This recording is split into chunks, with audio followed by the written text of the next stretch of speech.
we're talking about military and divorce now. Sometimes, if you or your spouse is in the service, divorce can bring up some unique issues, unlike couples who are not.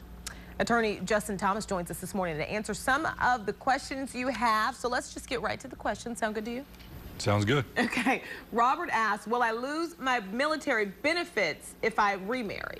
The answer to that is it depends. Depends on what type of benefits you're talking about and how the language in your divorce documents is drawn up. That's why you always have to be careful when you're going through a divorce that the language is precise and that everybody knows what the consequences are of those things. Okay.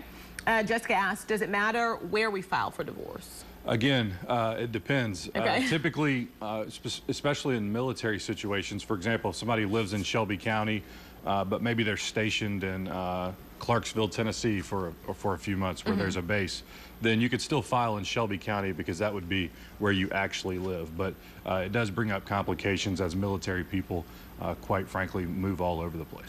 And Susan writes, will my ex have rights to my retirement if we get divorced? The short answer to that is yes. Typically, military retirement benefits are marital property if they have been accumulated during the marriage. Okay.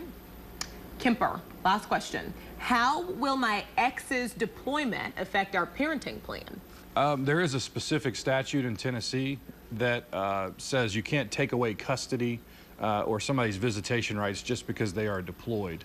So typically, the parenting plan is just going to be stayed while somebody is in the military. Obviously, you can't visit when you're in Iraq or Afghanistan, but it doesn't hurt the parent's rights that is deployed. So the parent in the States would get extra time for a while until the parent came back in town, the other parent came back in town, and to go back to normal. Absolutely, and by the same token, the person in the military would not be punished for serving our country, obviously. All right, thank you so much for being here and answering these questions, and thank you all for your questions. We'll be right back.